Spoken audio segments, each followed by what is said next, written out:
Hello, everyone. Welcome to another episode of the Five Marks Pro Wrestling Podcast. I am your host, as always, Mr. Martin115, joined by my lovely, beautiful dance partner for this week and every other week. Hello, everybody. I am Carmo. Welcome back for another week. And Carmo, who's joining us this week? What? Will? Is that it? Will? It's Will. Nice to meet you, Bill. Hi, my name is Will, not Bill. But yeah, hi guys again. We are joined by our lovely editor and a lovely member of the team. Mr. Will is back again, wearing a shitty ass jumper, but we won't talk about it. This week on the podcast, we are talking about pretty much everything that fucking happened this weekend. It was all in. We had RevPro, Progress, so many shows, so much happening. But not only that, we're having a little chat just about wrestling in general. We feel like we should do this at least once a month. Just kind of take a once a month break from Irish wrestling and talk about what's going on in the world of wrestling. It's a really good idea. I wouldn't come up with that. God, do you know what? It was actually Emmett's idea. You can fuck off. A bit like this podcast. It was Emmett's idea. Any idea we get, it's Emmett. If he had his way, he'd be like, "Oh, sure, I came up with the podcast, so that was my idea there. Sure, I thought about having that person on."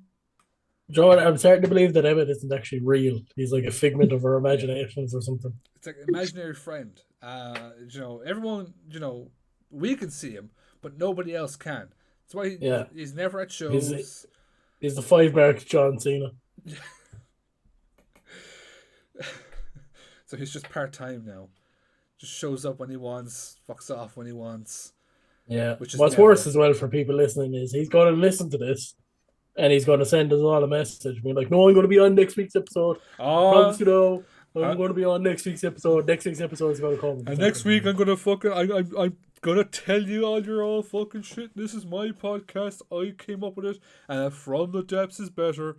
Oh, Jesus. And that's the bullying Emmett segment done for this week. Lads, how are we doing after a fucking crazy weekend of wrestling? I don't know. Disappointed would be one word I'd use. Oh shit, really? Yeah. That's one word I'd use. Mainly for not going. Yeah. That's the word I'd use. I am on the exact same boat, and it was. I did the live reaction stream with Jerry on the IWE, and it was only watching the pre-show. I was like, I wish I was there. Just the atmosphere. I don't know. It seemed like, even though there's 20,000, 30,000 less people, it seemed like a fucking better atmosphere, more vocal atmosphere.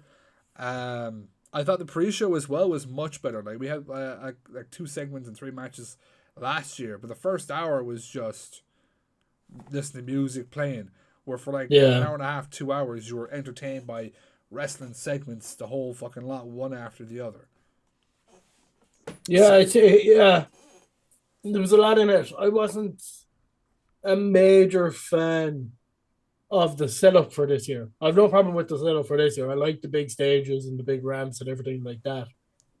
But I think if you look at what they had for last year, I preferred the kind of, I suppose, smaller kind of setup, the kind of smaller rampway for last year than this year. But that was from watching at home as well, though. That wasn't like if I was there, I might have had a different opinion. Yeah.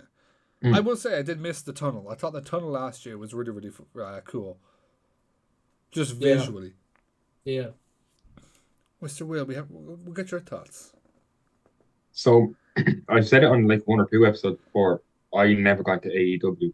I don't know if it's because I don't like change. Even when we see in the WWE, if a title changes, I'm like, I just got used to this. It's comfort for me. And then I got to see the build-up to All In. I got to see MJF and Will Ospreay's amazing segment.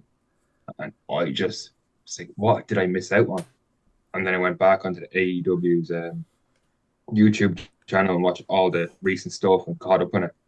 And like I can literally admit now, I enjoy AEW. I don't know what held me back for so long, but by God, what a pay-per-view, what an event. And I wish I was there. Like what Carmo said, he was disappointed he wasn't there. You've said it. But I don't know why I held back on. I don't know why I just didn't jump ship. Like I can still watch WWE, but like I didn't know I missed that one. But by God, what an event.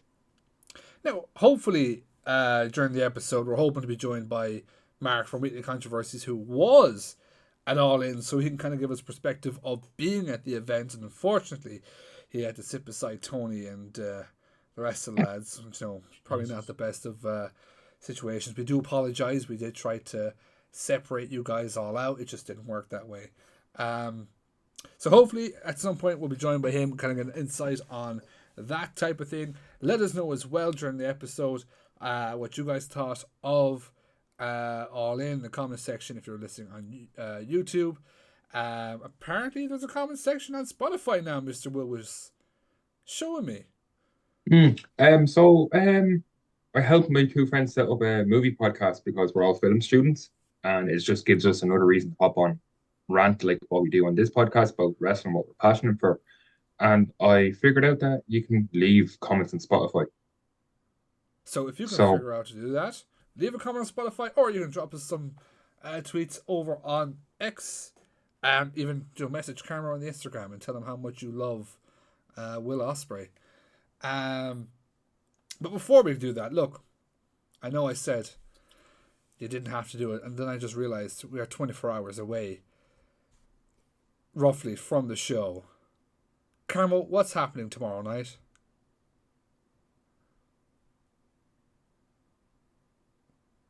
Oh God, he's What forgotten. is happening tomorrow night? Oh yeah. I saw it's coming out this weekend.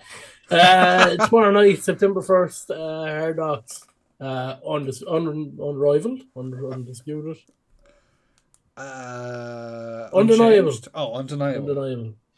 Undeniable. Sammy Lee goes up against the returning LJ Cleary to go one-on-one for the undisputed Hard Knocks World Championship. And that's not it. It's also going to be a ladder match. Some great matches announced for this show. Go back and check out our episode with Robbie Mack if you really want a full lowdown on this. But September 1st, Dolan's Warehouse, Limerick City, Hard Knocks, unbelievable. Get your tickets. You have 24 hours. The show is literally tomorrow night. If you're listening to this on the Saturday, it's going to be a fucking banger. Get down to Dolan's. Get to Limerick City. And make sure you bring some signs. Robbie Mack wants to see some signs, and I want to see some fuck you Robbie Mack signs. So if I see one fuck you Robbie Mack sign, we will send you a free t-shirt. Cannot guarantee the size because all we have left are like smalls and mediums. So, but a free t-shirt's a free t-shirt. So, you know, you can hang it up in your wardrobe or something. But not only that, September 14th, RCW have a great show going down there. There's a reason why I'm wearing this Bullet Club jersey. Mr. Drilla Maloney got announced taking on Owen Richards for the RCW World Championship, and that is going to be an absolute banger. But that's not it. It is actually a triple threat match because it'll be Owen Richards versus Drilla Maloney versus Danny Jones.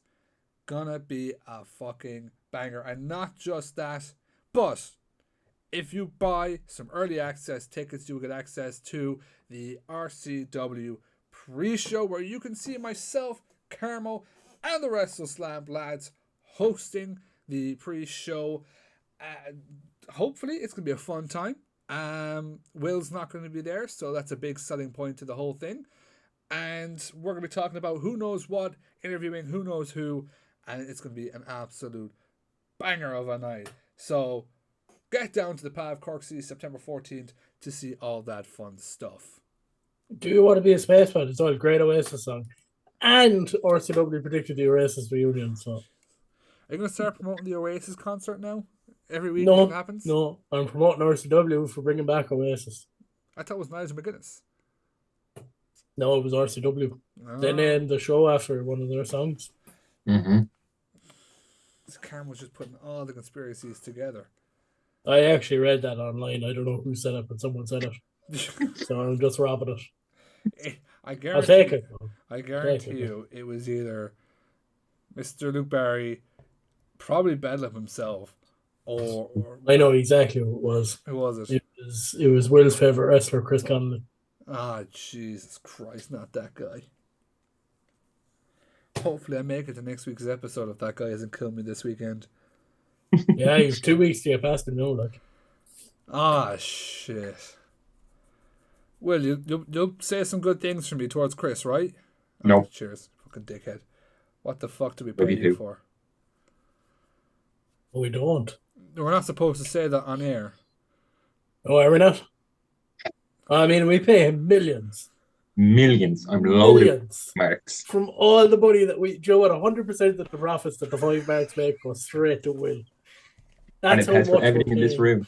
Me and Martin Every are doing this at a loss at this stage. We're just giving all our money to Will. He's that good. It pays for my monster addiction. It's okay. When things start happening, we'll be giving him 100% of Emmett's profits from the Five Marks. Yeah, that's a fair point, yeah. Wait, where do we start in terms of like what's going on this weekend? Talking about wrestling. Carmo, where do you want to start? That's a good question. I suppose you're probably better off starting with like RevPro Progress and then heading into All In, maybe. That's happy days for me. I'm gonna start with Progress mainly because like I haven't seen the entire show. I was working, but I want to talk about this match and the moments after in particular.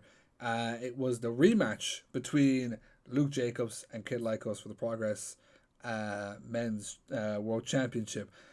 Obviously, last time these two met, it was a completely different story. Luke Jacobs was on the rise and ran through Kid Lycos straight out the gate, drop kicks him into the corner, just absolutely annihilates Lycos, gets the pinfall, picks up the Progress World Championship. This time around, tried to do the same thing. Lycos was one step ahead, came at Luke Jacobs. It seemed like maybe Lycos was going to do this his own little upset and put away Jacobs quick. Didn't happen. The guys had a relatively good match. You know, I got to give fair fucks to Lycos. You know, I thought it was going to be the same thing. Jacobs was just going to dominate. I mean, especially after the weekend he just had, which we'll get into a little bit. But no, Lycos, he refused to give up. No matter how many times Jacobs would powerbomb him down, would put him down. All it took was Jacobs to choke him out. Literally choked out Lycos to retain the title. And then everything started to happen. Jacobs was in the ring celebrating. Out comes, I believe the first person was Eddie Dennis. So thought, cool, Eddie Dennis is getting a shot. And then the man I believe should have a world championship somewhere right now, MLD, Man Like Therese comes out. Oh shit, triple threat. And then Leon Slater comes out. Oh shit, Leon Slater. That'll be a banger of a four-way. Fucking Kenta, the Defy world champion, comes out, puts his name in the hat for a championship opportunity. And then the biggest shock of them all, Cara Noir returning to wrestling, returning to Progress. Not only putting his name, standing face to face with Luke Jacobs, who looked, it looked like a face of fear. It looked like a face of what the fuck. Maybe has he met his match? Luke Jacobs stood there in shock, face to face then with Cara Noir, and then Cara Noir went straight to Kenta. So obviously not only looking at that Progress World Championship, but looking at the Defy World title as well. Where it goes from here, I'm very, very excited. I know they haven't. I don't think they've announced any matchups coming up for their next show. I know they've announced Marina Shafir will be at their next show, which that's going to be fucking cool to see. So I'm very much looking forward to seeing one who Luke Jacobs is going to actually defend against. Is it going to be any of the guys that we actually saw in the ring? As well, where does Martina and Rio go from their match? Obviously, Martina not happy with the Progress fans. It's kind of turned her on the Progress fans a little bit. Came up short against Rio, but says she is not done, but she is done with the laughing and the joking. So, Progress is, it's got some fucking big things going on at the moment. Well, the next show, September 22nd, is going to be fucking uh, brilliant. So, as well, they stream most of their shows for free the day of. So if you don't follow them, at This Is Progress on X, and just see whenever they tweet out about their shows, because then you can watch them live, and they're really really fun. Um, but in terms of other shows, then RevPro, we spoke about RevPro a year ago with our All In predictions. They had their anniversary show again, and holy fuck, was it good. It was so fucking good. I don't know if you guys actually got the chance to see it. I didn't get a No, I was chance. in work. I massively recommend it. I've got the match card here beside me. We started off the night with Connor Mills and Ethan Allen. I would say I was slightly disappointed in this match, but I get what it was. A storied match. It was a wrestling match. It was to show off Ethan Allen, who had his first match in I'm not sure how long. It was a wrestling match. There was a lot of technician submission holds, kind of going after each other. It's not a typical Conor Mills match that I would see. So I was kind of expecting a lot more because I have such high praise for Conor Mills. Conor Mills is honestly one of my favorite guys coming out of the UK scene. But Ethan Allen got the win. I was actually shocked about that. I thought Conor Mills might get the upset. But no, Ethan Allen getting his first win in his first match at the anniversary show in the Copper Box. As well, I skipped over this. I'm not going to skip over this because I know I didn't watch it. I didn't get to watch the pre-show because the pre-show started as I was finishing work. Big 8-man tag. Youngblood, Josh James, and Shaw Samuels taking on the Greedy Souls, David Francesco, and my boy, the Golden Boy, Santos. I just want to talk about this because I just want to say Santos in the fucking Copper Box Arena. I am delighted for Santos, our current GN champion over in OTT, to go from his National Stadium debut to a Copper Box Arena debut, which obviously that's even more fucking people. The dude is on fucking fire at the moment, and I can't wait to see what fucking Santos does next. I'm trying to think what was the next match after that now. I think it was RKJ versus, I can never say his name wrong. Is Zozaya? Yeah, it's Josiah. Yeah, it's Josiah. Zozaya. Kicking off that fucking match with the shock of Soraya and Ricky Knight, not Ricky Knight, Zach Knight was being there at ringside for him. I don't think anyone was expecting. Like, I know they're in the area, but you don't exactly expect them to show up. Coming out making their entrance with RKJ, brutal match, absolutely fucking brutal match. The both lads fucking threw everything at each other. In the end, RKJ got the win. It looked like he was gonna, add some insult to injury and drive his knee into the head of Jose at the end of the match. Instead, he stopped to the shock of Saray and Zach, shook his hand, said, "Good fucking match." And what's interesting about that is the family weren't happy with that. So where does it go from there with the Knight family? Could we see some of them going over to RevPro as well? Will be extremely, extremely interesting. Funny story about Josiah or Josiah. I was at. I know you were at the show as well, Martin. We were at a RCW show last year. It was in the summer last year anyway. It was LJ versus Mark Andrews, and I was sitting beside Josiah for that show. He was kind of I suppose a runner, if you want to call him that, for the show.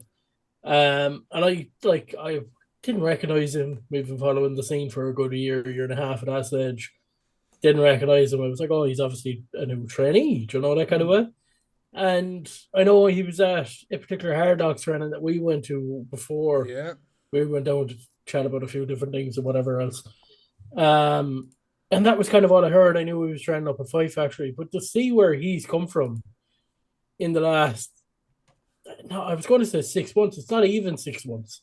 Like the match he had against Mike Loku in RevPro and stuff like that, it's been unbelievable. And I think back to just sitting beside him at that RCW show, and like I didn't know who he was. I thought he was just a new trainee, and then just bang, he exploded onto Yeah. the scene. But I'm shocked is I think he's been on a few Fight Factory shows, but He's been that's at one or two, yeah. that's it. You know, we haven't seen him in Ireland as much. Like as you said, he's been at RCW as a fan or just there with LJ. He was there when we were there for LJ's last training session. We were chatting about doing a few things and just a few things going on with Hard Knocks. So like we haven't seen him anywhere else. Like he's exploded on the UK scene with RevPro. He showed up in Progress at their show on Monday. So I like, believe he was at Riot Cabaret or Riot, whatever the hell it's called. Riot Cab, I can't say the word. Cabaret or yeah. Show on the Friday, Thursday as well. I think he showed up at that as well. So he's exploded over in the UK, but we haven't seen him at all really here in Ireland, bar Fight Factories. So Yeah, I'd love to, because I haven't seen him wrestle live. You know, in term like like in person live. So I'd actually like to see what the fucking kid's got. How good the kid really is. Next, then we had the Scrabble match for the undisputed RevPro Cruiserweight Championship. I believe a British Cruiserweight Championship. El Phantasmo, Leon Slater. I'm trying to remember the other guys' names because I don't. I'm gonna have to fucking pull up a thing here. But one surprise we did have with that was Dante Martin being a surprise entrance in that match, which straight away you got fucking AEW coming in. I remember that absolutely blew up on social media. Will Caven in that match as well. Neon, who was the champion going into it. Cameron Kai. Very fun match. Typical what you'd expect out of a cruiserweight match. You know, flying all around the place. Leon Slater, obviously, super talented, super crazy. I love that fucking. Remember he does the jumping over the corner rather than jumping over the ropes. yeah. So fucking love that. Always fun to see El Phantasmo around. One of my favorite fucking people to watch in the ring. He's just the fact he can switch from comedy to serious like that is fucking unbelievable. Dante Martin had his few spots in that, flying around the place. Ultimately, Will Caven taking the undisputed British Cruiserweight Championship to the dismay to a lot of fans. But I remember, I'm pretty sure Gideon was absolutely losing his shit. Happy from that. and I see as well Cameron Coy as a new manager. Yes, you Did I see did. that? Yeah. In a shocking twist, and I don't know how I missed this, an injured Leighton Buzzard, That was it. who looks completely different. The shaved Yeah, head. since he cut the hair and Yeah, everything. cut the hair. He's really grown out the facial hair now as well. He looks really sophisticated.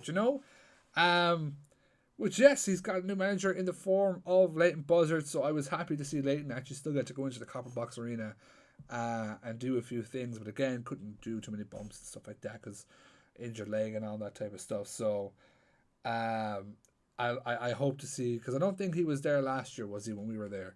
There was no Leighton Buzzard. I don't think so. So I'd love next year. I'm 100% going to the anniversary next year. RevPro is one of my favorite things to fucking watch at the moment, outside of Irish wrestling. It's mad in a way because you're looking at, like, if you just look at independent shows in terms of indies and everything like that, like we have two of the biggest indie wrestling promotions in the world over here at the moment in OTT and RevPro, like, which is just crazy to see. Yeah. So And RevPro having that relationship with AEW, and we know that OTT can get those kind of talents as well. Just yeah, it's insane at the moment. but like even like this, not sell out, but to get what 4,000, 3,000 people into the Copper Box Arena every It's just, year, you know, is just a testament to how good RevPro is as a company, as a product. You know, it was one of my favorite things last year when we did All In. Getting to see Will Ospreay for the first time, as well. Getting to see, well, I didn't get to see it, but Greedy Souls and Subculture as well. That was a class match last year. Obviously, match of the fucking weekend at that point was Ishii versus Jacobs. yeah, So, yeah. um, Rev Pro is just I was tempted to go over. It meant I would have had to stay a week in London, and I wasn't doing that. Just to fly back to fucking Shannon. Um, Red Pro, a great fucking thing. I'm even tempted to go to their what's it called? Royal Quest when New Japan come over. I'm very Oh tempted. yeah, yeah, I'm yeah. very tempted to go to that. I'm gonna see who gets announced first, and maybe pop over. Um, but moving on and keeping on to Red Pro because I know I'm cautious of time and stuff like that. I want to play through this a bit. Grizzled Young Veterans versus Sunshine Machine for the British Tag Team Championship, undisputed British Tag Team Championships. And this was built up as if Sunshine Machine lose, they will disband as a team. Brilliant, brilliant match. Grizzled Young Veterans is always fucking brilliant. I don't know what James Drake calls that move where he goes fucking flying into the corner, knocks the person down, lands on the rope, bounces back. But it's impressive to fucking see. They had the crowd in the palm of their fucking hands in this match, with ultimately Sunshine Machine coming out on top, beating GYV, which we saw why 24 Yeah. hours later. For the tag team title, staying as a unit, and I'm interested to see where we go from here because there's lots of great tag teams. There was, the 4-way that we saw at the beginning of the show with 4 different tag teams in Greedy Souls, Santos Francesco, Youngblood, who are dominating the scene as well, very over the crowd at the moment.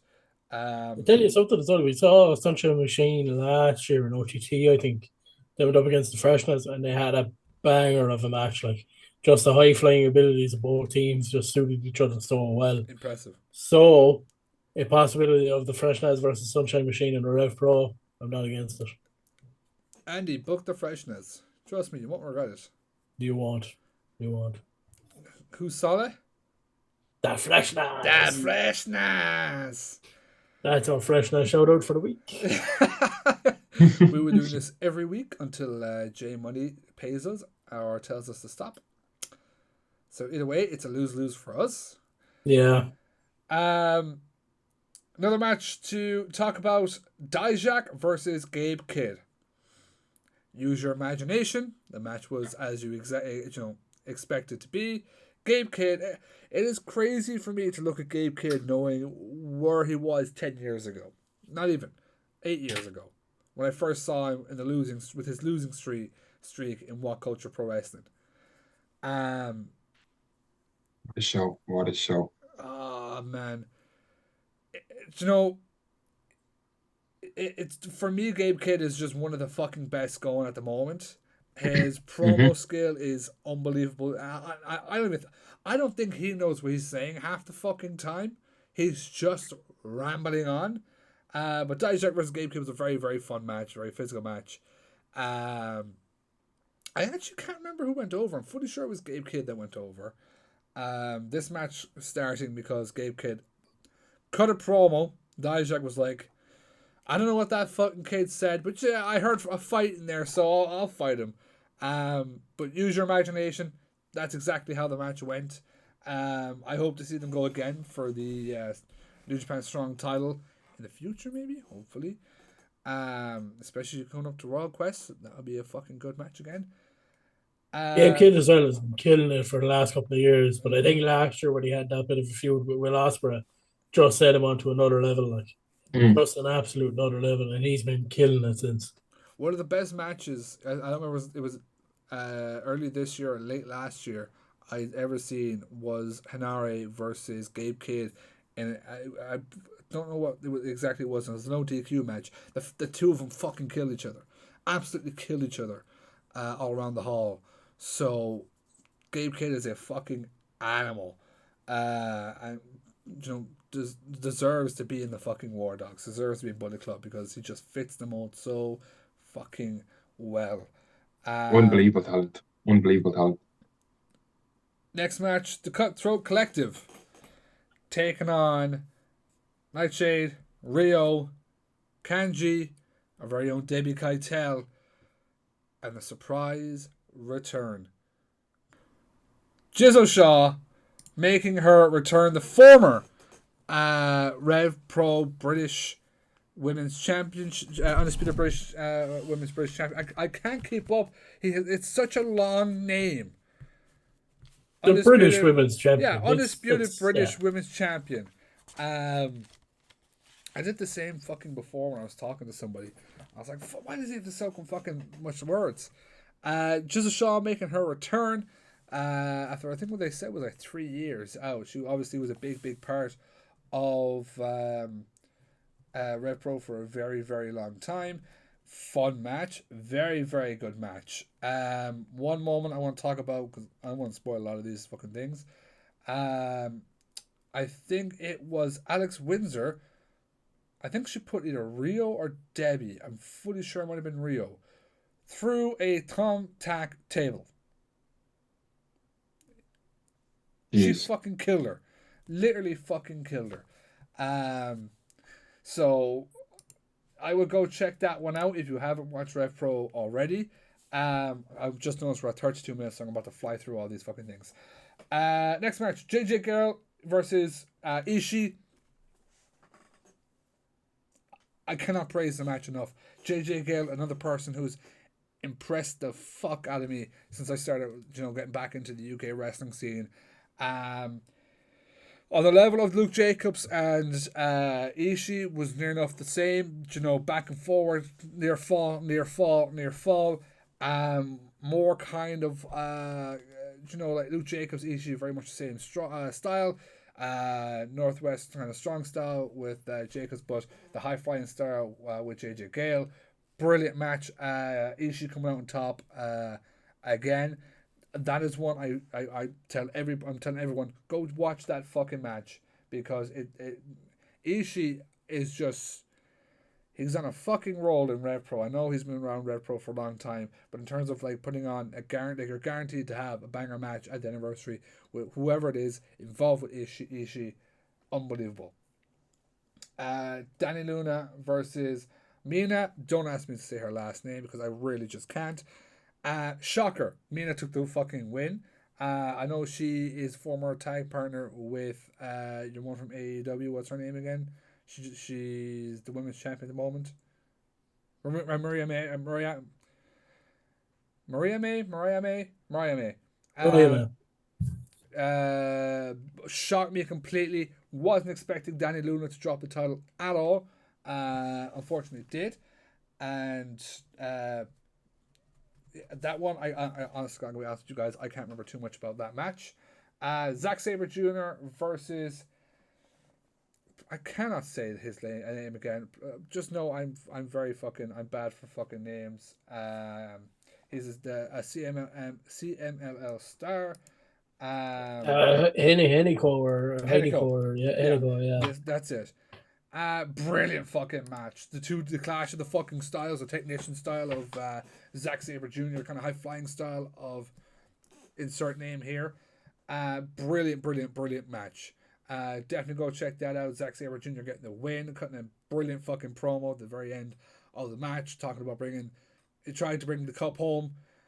Doesn't have a fucking bag big enough to bring the fucking G1 Cup home, but promises to bring the New Japan World Championship home when he gets his shot, which I imagine could be at Royal Quest. If it's not a Royal Quest, It'll probably be one of their upcoming shows.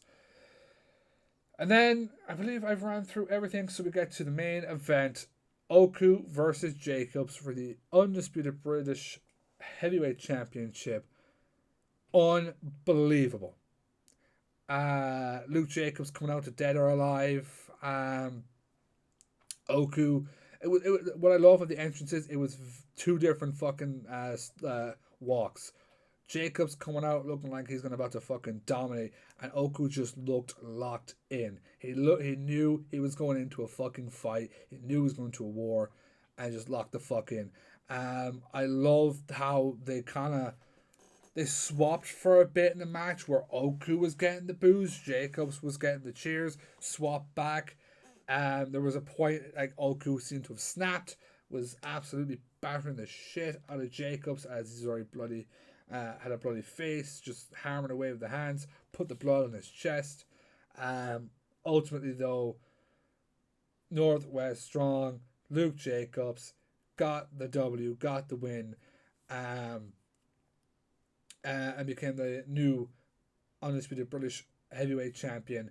And the big surprise, which I actually popped like shit for, they were talking about who is next, who's going to step up to Luke Jacobs, because obviously it's going to be a dominant run.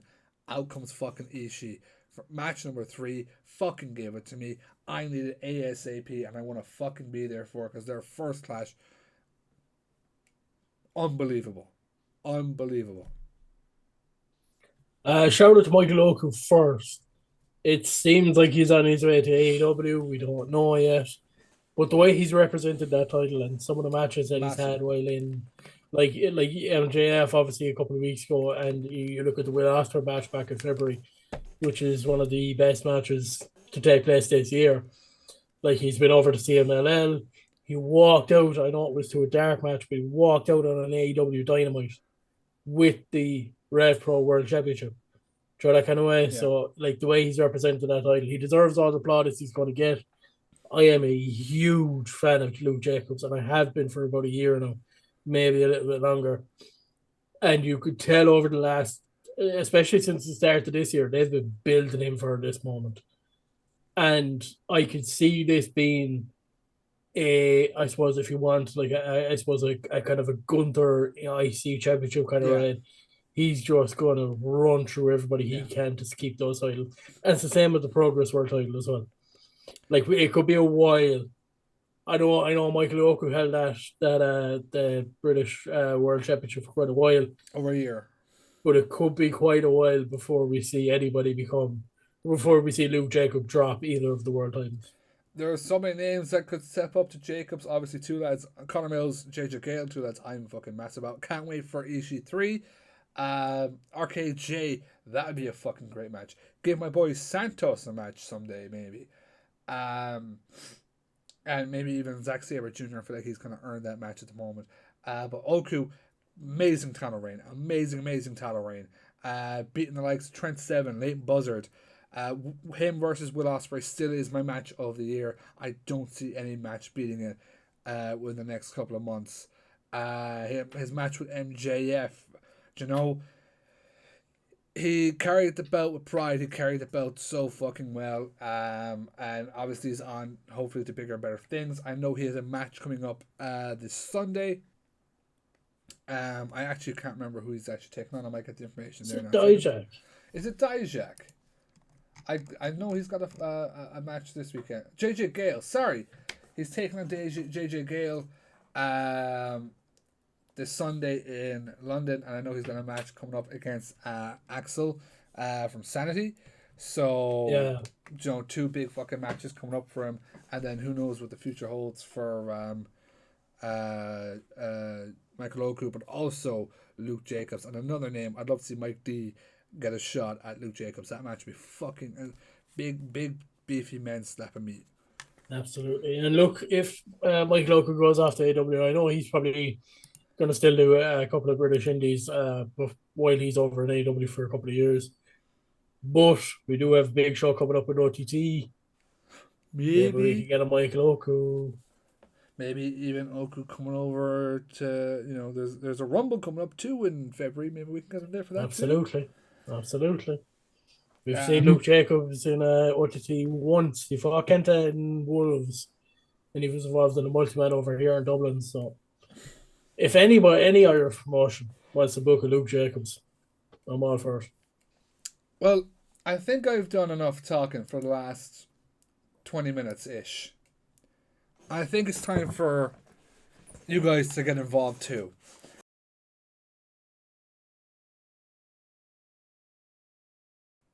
Ladies and gentlemen, September 1st, Hard Knocks Pro Wrestling returns to Dolan's Warehouse. That is right.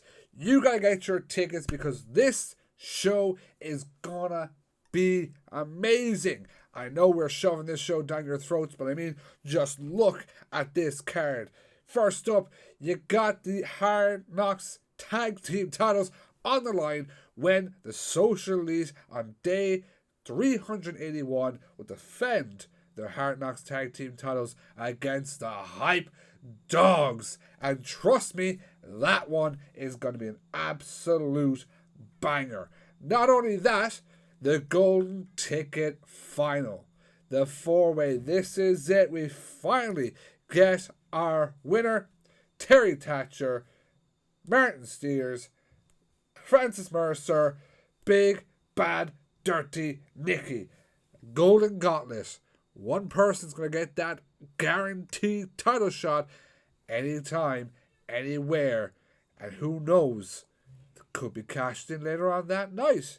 But speaking of later on that night, the match, the big one, the final, undisputed Hard Knocks World Championship match, Sammy D, LJ Cleary. This is the big thing here, ladies and gentlemen. A ladder match. First time ever in Hard Knocks, a ladder match will be had. And who knows where Steve Savage may be lurking, the man that made this match. So, if that's not any reason to get down, I don't know what is. September 1st, Dolan's Warehouse, Hard Knocks, undeniable. Yeah, sure. So, yeah, Carmo's just here to kind of sit, look pretty, and not get paid. That's what I do. We've reached All in London. 5 hour-ish card, 5.5 hour-ish card. It was a long. It was a long card, yeah. It was a long card. I'm gonna name out some matches. We'll give quick opinions because we're at 40 minutes, so we've about 25, 30 minutes to talk about this type of stuff. But let's kick it off with what kicked off the night to begin with. The London ladder match. Christian Cage and the Patriarchy versus the Bang Bang Gang versus the House of Black versus the BCC. I was like, is it B? I was like, which way is it? And Pac. Carmo, go on. Was it just me? Or did the ladder seem tiny in the ring? Fucking small. Me and Jerry were going on about this. Like, why are the ladders, one, super small? They were flimsy as shit. Who decided to hang the belts that low and just go, 2 foot ladders is grand? Yeah, I don't know. Like, I don't a major issue with it. But it just, like, you knew with those small ladders that when the boys were climbing, like, they were maybe, as you usually do, you don't always go to the top or, like, the second step or whatever. They were probably on, like, the third or fourth step from the top. And, like, you knew they were nowhere near the titles.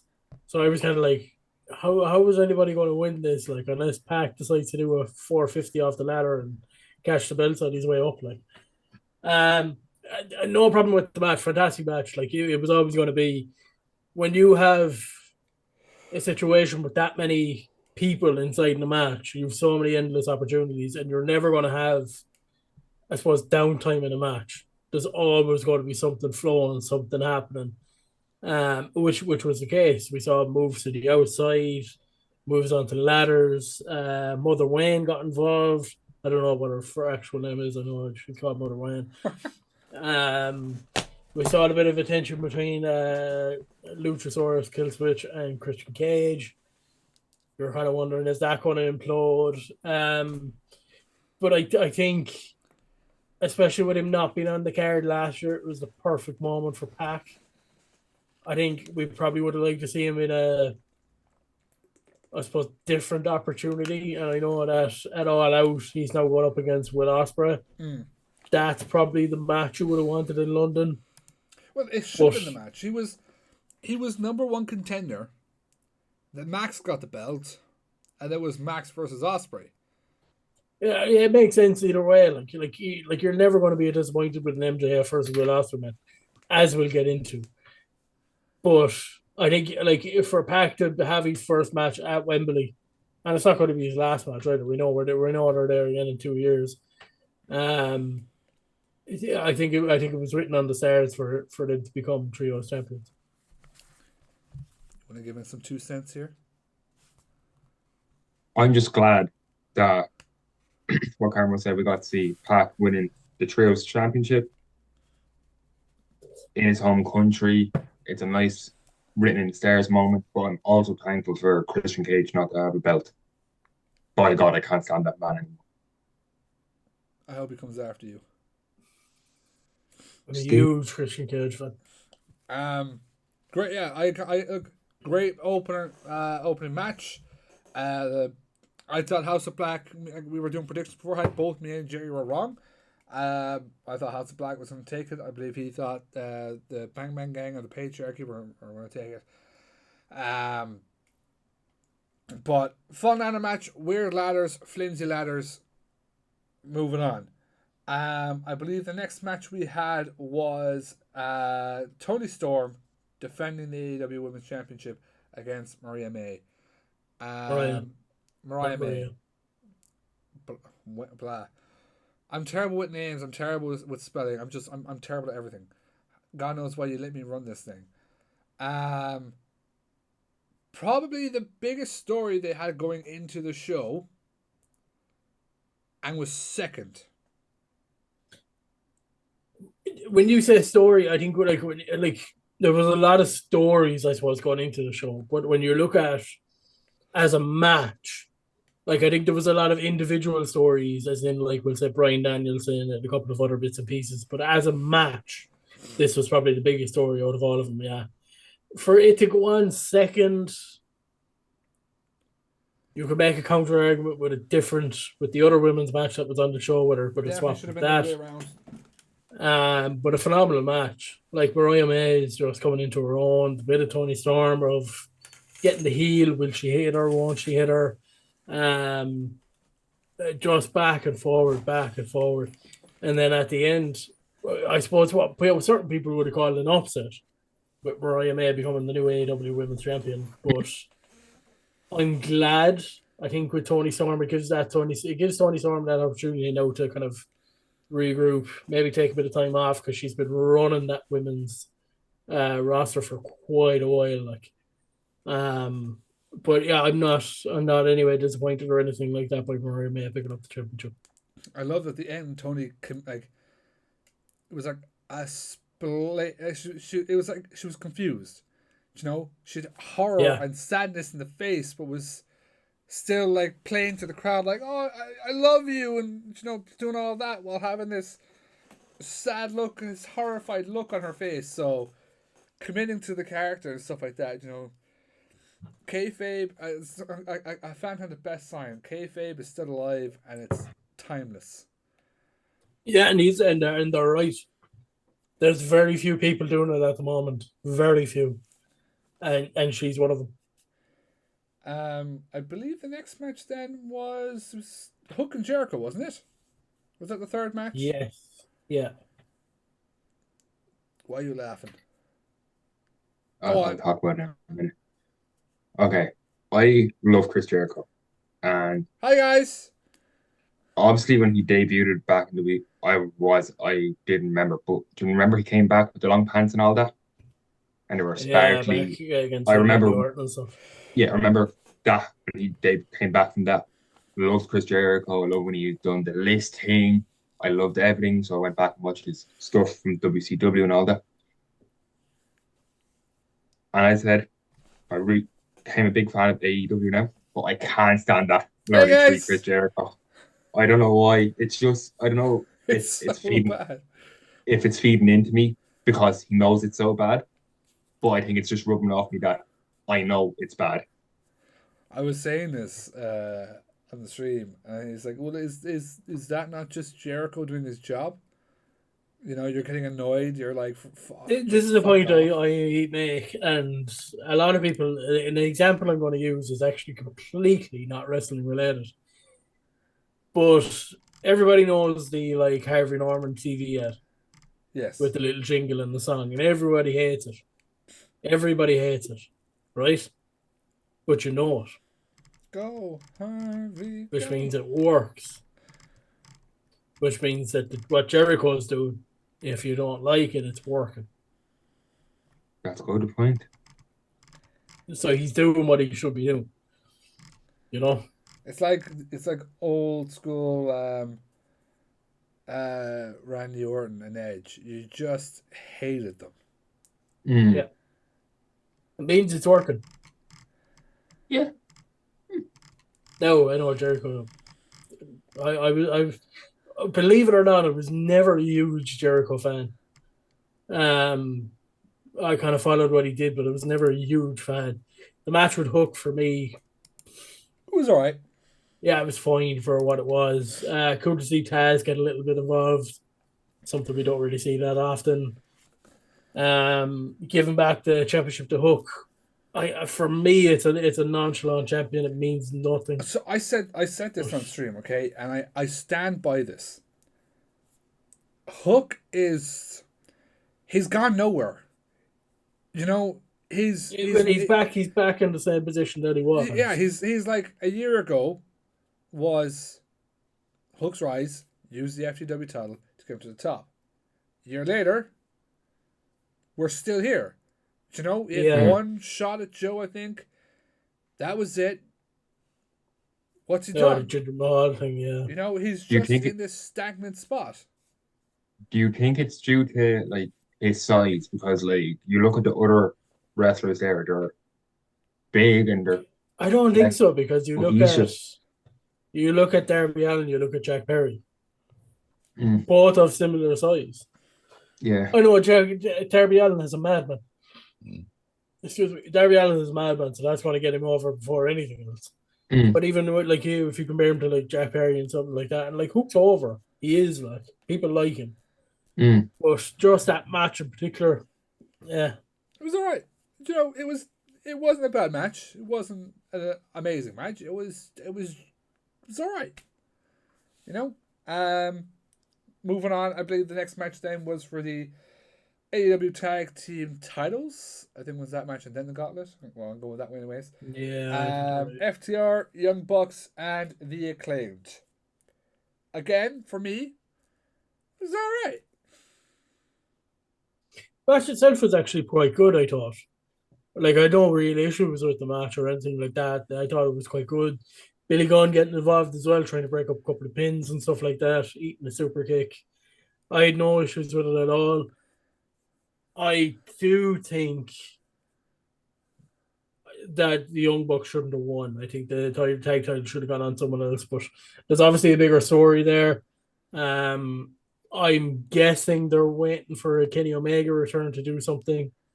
But that, yeah, I've no like it was good. It was a good match. Do you know, kind of They had the shout out to take over Orlando, where having the lads do the different moves together, getting, I think it was Anthony Bowens or was it Max Caster? I think it was Max Caster actually, to do the EVP trigger, and then the the Shatter uh, Machine. Yeah, Shatter Machine, or the Big Red, as it's known now. Um, so I'm the shout out to that. It was an alright match. I wasn't blown away. It wasn't. It was what you kind of expect when you put FTR, the Young Bucks, and the Acclaim together. I thought FTR were going to win. Obviously, big FTR fan here. Um, but yeah, Young Bucks got the win. You know, we'll see where they go from here. What happens next with the Acclaimed? I don't know why people really hate Max Caster all of a sudden and all that type of Twitter. stuff. I don't know why though. I even asked. I asked Jerry. He's like, "What's the story with this?" He's like, "I don't know." Um. So yeah, it was what it was. I have a question because as I said, I came an AEW fan. Do you think the Young Bucks are holding titles because who they are, or No is there a story Story. within it? story. Okay, okay, great. 'They're 100% waiting for story. Kenny Omega. It's just have the belts on the Bucks and Okada at the moment just because of the story, and I go over the EVPs and all that type of thing. Um, Moving on then, the Casino Gauntlet match for a guaranteed shot of the world title. 21 entrants can end at any time. Yeah, poor Evil Uno. Well, he was already out of the match anyways. Hangman took his spot. I can't remember every single person that came out into that match. Obviously, Hangman Adam Page, um, Orange Cassidy, Roderick Strong, Kyle O'Reilly. Who fucking starts it off with Orange Cassidy again? Kazuchika Okada. Okada. The shocking surprise return of Nigel McGuinness, which is the exact moment where Carmo went, I should have been fucking there. Mm. Yeah. Went, I want to hear. I want to hear your opinions on the match first before I get into mine. well, Friday, it was an alright match. So Ricochet debuts for AEW. Obviously, we spoke about that in the past, and I thought he was going to be an WWE for life. He isn't. Can't wait to see what he does in AEW. We had the additions of Christian and Killshot as well. Switch. Who Luchasaurus came out. All right, match. Lots of surprises. I didn't think that they would end it before the 21 people were out. They did. I believe me and Jerry counted 17 entrances before the match ended. So I'm happy that they did that bit of a shock. My one thing, disappointed there was no Oku. That's my only negative. Fair, yeah, fair. Mhm. That's my only thing I can say. I'm disappointed about it. Anybody else Well, want to just jump in there? Do you know? Oh, God. So Martin knows I was in the cinema during this event, and I went home and watched it after it was live and all that. I like these type of matches because number one, you don't know who's coming out. Number two, you'll get two complete different people, maybe three or four, who've never been in the same ring at the same time, and see how they could work out in future matches, which I like. I thought it's all right, but I didn't like the outcome. Yeah. Also, I just want to give an honorable mention to Christian spearing Nigel McGuinness, who has done nothing but absolutely praise the man the last number of fucking months. they called it Second, on commentary as well, which is hilarious. the second he saw him, boom. Brilliant. Yeah, Michael Oku. Yeah, I suppose you could have. I reckon he'll get his opportunity, and he'll be at Wembley 2026. I absolutely love this match. One of my favorite matches of the night. Okay. I love my favorite match of all time at any stage, no matter who does it, who's in it, whatever, is a Royal Rumble. That's my favorite match. The Gauntlet gives you that kind of style with the entrances, the surprises, everything. The wrestling during the match was good. You had an interlinked kind of story throughout the match. Hangman obviously coming in, looking to get his shot against Swerve. Christian obviously says that he wants a world title shot the whole time. Nigel McGuinness with Mhm. Bryan Danielson. Zack Sabre Jr. He could have another match with Bryan Danielson at any stage. It all just gets added together, but I absolutely love the match. The unpredictability about it, how the match kind of went. Um, I like the kind of little bit of a swerve at the end because Luchasaurus come out to Luchasaurus, which is the first time we've seen that since he's kind of paired with Christian. Or not since he's paired with Christian, but So he's since got he's the kind name of become change. Kill Switch. We'd obviously seen the ladder match where they thought that we're going to kind of go against each other, and then for Kill Switch to kind of switch again and actually help Christian win the match. I thought was kind of cool. As for the entrance, I didn't actually know that there was supposed to be like 21 entrants or 21 20 entrants people. or anything like that. So I was happy enough with everything that happened. because we were trying to guess. I originally I thought it was gonna be 6 people. Then Jerry was like, "Nah, it's 16 people." Is what he's heard. And then they announced 21 entrances, but it can end at any time. It could Yeah. like two guys, the first two in the ring, boom, pinfall over. So we were dead set on it's not gonna end before all 21 guys are in. You're not gonna announce 21 entrances and not do it. Of course, has to do the shocks surprise type of thing. But yeah, there was lots of um stories going into it, like Hangman and Jarrett. Where's that gonna go now as well with Hangman and Swerve, which we'll get into. I can't wait to hear Nigel McGuinness some commentary regarding the getting spirit by Christian. So it's gonna be a fun time. Now I know this match wasn't next, but I'm not putting this match above some of the better matches.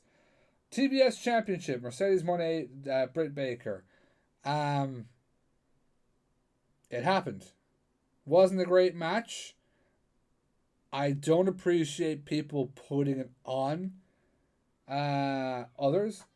Like, it was Britt's first match back in, I think it was like a couple months or a year, and she's put up again in this big match fucking situation. So I don't. I'm not saying anyone was at fault. Some people weren't as game as others or as quick as others to get moves going or do little spots, but the match wasn't the best. Um, we've seen what Brick can do in an AEW ring. Like I think one of AEW's most highly rated matches was her and Thunder Rose. I think in Mm-hmm. the The St. hardcore Patrick's match Day. back very early in AEW. So we know what she can do. We know how good she is. Mercedes 1A, not a fan. Never really have been. When you look at like the four horsewomen, even though you have Charlotte Flair in there, she's bottom of my list. Um, but the match just didn't live up to Anything. what It didn't it. live up Yeah, to pretty anything. much. Yeah, Anything. yeah. To make 2 points on it, one, it should have never gone after Osprey and MJF. That it should have just never happened. It's like doing Undertaker against Brock Lesnar, where the streak gets broken, and then throwing on a multi women's match where no one cares, and then try to reel it back in with Daniel Bryan versus Batista versus Randy Orton. It's exactly what happened. It just didn't go. If anybody wants a good opinion on this match, not saying that ours isn't, but if anybody wants like a really good opinion on this match, check out Busted Open on YouTube where they talked about it. With Bully Ray. I think his name is Dave LaGreca. And I can't remember. I think it was Mark Henry that was on it as well. Check it out. They give a really good insight on that match. There you go. You want to give some insight or? Um, I don't. I loved it. I thought Mercedes Moné is the best wrestler in the world. I don't really have an opinion about this match, to be honest. Like as I said, I watched it after it was live, and What he's I trying was to actually say is he scroll fast forwarded. That's more exactly what I likely, did. more likely I went onto Twitter or X, whatever you want to call it, and was reading every review about it. And yeah, I didn't pay attention to the match because it didn't intrigue me. It didn't like drag me in like the other matches did. And you want on a pay per view, you want a match to drag you in from the finish, the start to the finish, the middle, the end, wherever you want to call it. But it had nothing in it for me. Now, this next match now, obviously, I'm extremely biased about. It was, in my opinion, my match of the night. MJF versus Will Ospreay for the, at the time, AEW American Championship. Obviously, the International Championship. Holy fucking shit. What a fucking match. Incredible from start to finish. Unbelievable. This was at the point. I've said it here before. I work nights, so my sleep schedule is out the fucking window. But just as Will Ospreay was making his entrance, I started to fall asleep. MJF made his entrance, and I was like, right, I'm going to turn it off, fell asleep. Woke up later and watched the match, and like, my God, unbelievable. Unbelievable. Um, like we know how good MJF is. I gotta use the word when he wants to be, and what I mean by that is he can be very held back, I suppose, if you want for a word, and that's his own decision, and it works for him because it gets people over. You look back at All In last year, even for an example, where the pre-show when he went up against Kyle Fletcher and Mark Davies for the ROH Tag Team Championships. It was kangaroo kicks, it was double clotheslines, it was all that sort of stuff. Do you know that kind of way? Yeah. Stuff that you would kind of, I suppose, you don't see nowadays. You kind of go back to like the Hulk Hogan's and the Randy Savages and stuff like that for those kind of stuff. But to see that he's still able to pull it out of the bag against someone like Will Ospreay, who is, in my opinion, today the best wrestler in the world, is just incredible. And like Ospreay just gets it's Better better and and better. He better. just gets better and better. How the Yeah, fuck he does it, who fucking knows? and pulling out the Tiger Driver then obviously at the end, which just added a bit to it. Yeah, incredible. Um, Unbelievable match. Everyone knows I'm a fucking. I'm a massive Will Ospreay mark. I fucking love the dude. Saw the dude live 3 times in a row, literally this week a year ago. Um, the whole story of building up of Will has to hit the Tiger Driver. He has to punish MJF. Try hitting a few times, couldn't get it. The hidden blade to the poor fucking cameraman. Oh my dear God! I don't know what they paid that guy. It was not nearly enough. Absolutely fucking unbelievable. I loved fucking Max mocking the kangaroo kick earlier on in the fucking match. He did a fucking Panama Sunrise on the fucking apron. Yeah. Fucking absolutely deadly. Both lads fucking knocked it out of the park.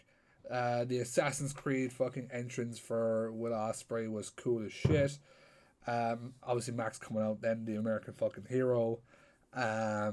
Just if to go watch it, you just if you even just have one reason to watch the pay-per-view, that's your fucking reason, is to watch MJF versus Will Ospreay just absolutely smash it. Anyone else want to throw in anything? As I said, I started watching back on the build up to this match. This is the reason I got back. This is the reason I'm a fan of AEW now.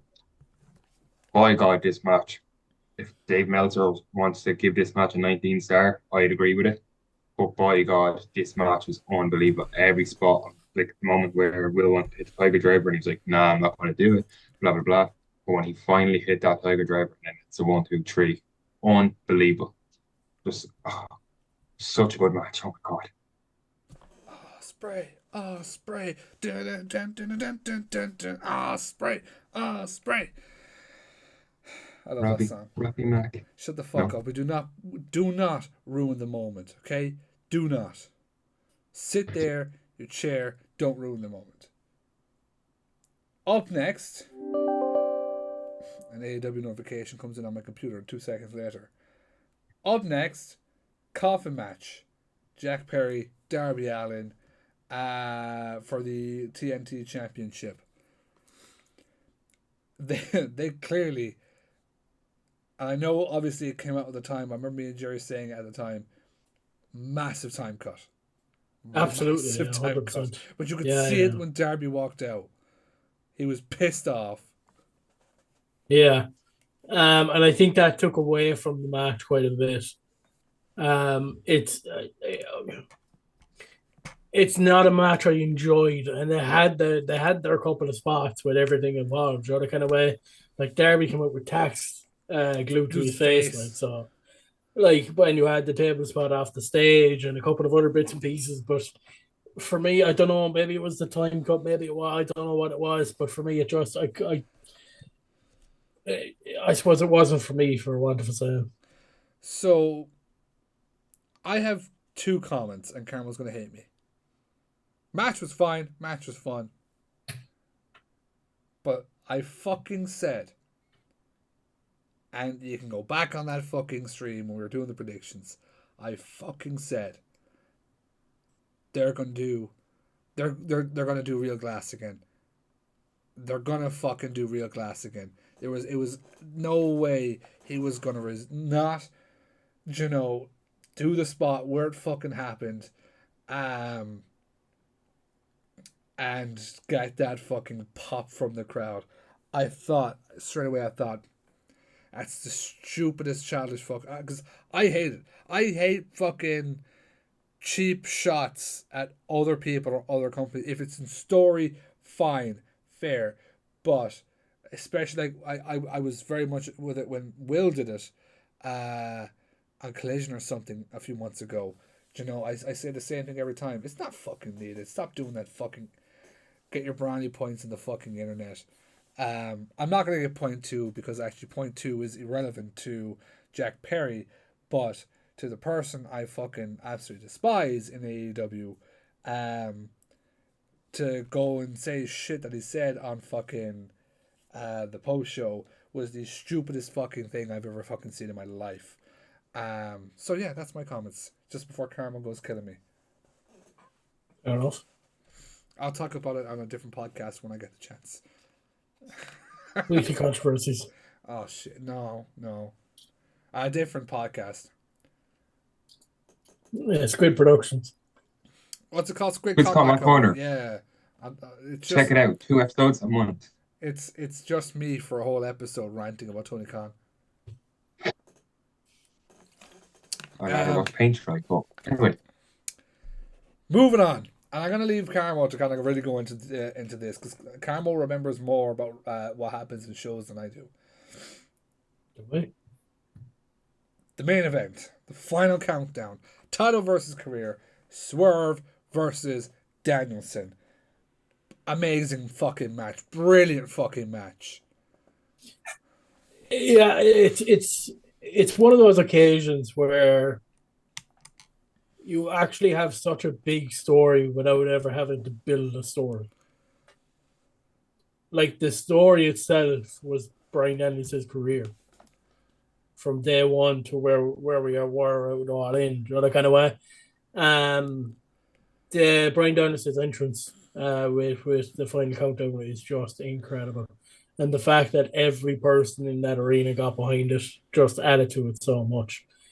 Having his family obviously in the corner, Brie and these two kids, um, was interesting. I don't know if people were negative about it in any way, and if they were, I could see why, especially with how the match kind of went on, with the kids kind of being a bit young.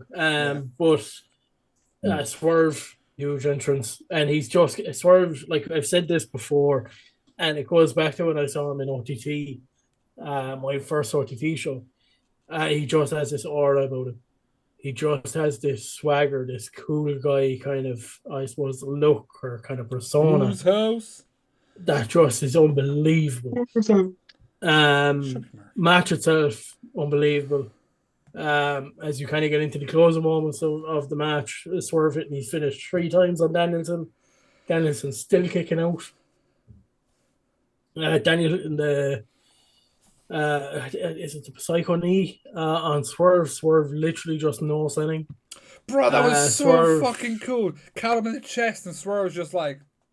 Just completely no sold it. Swerve going for the... I know in WWE they were called the yes kicks. I don't know if they're still called the yes kicks. I'd be inclined to call it that now that we know that the whole yes thing is not trademarked. Yeah. We'll call it the yes kicks. And the fact that Danielson was there chanting over to his kids, I love you, I love you, I love you, as he was getting up and just rising. And then just to come back from that, kick his head in. Literally kicked his head in. Like hit the Psycho knee, got him into the yes lock as it was called back then, the crossface, I suppose, for another word. Swerve kind of breaking out of it, and then he going into that kind of, I don't even know what you call it. It's kind of like I know Bob Backlund used to do something similar, called a chicken wing, I think he used to call it.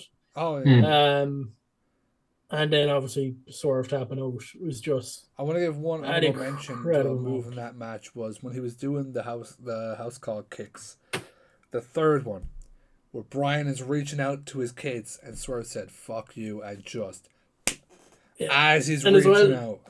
as well, bringing him over in front of the kids and doing the kind of head kicks And to then the ground. fucking Nana just dancing in front of a crying daughter.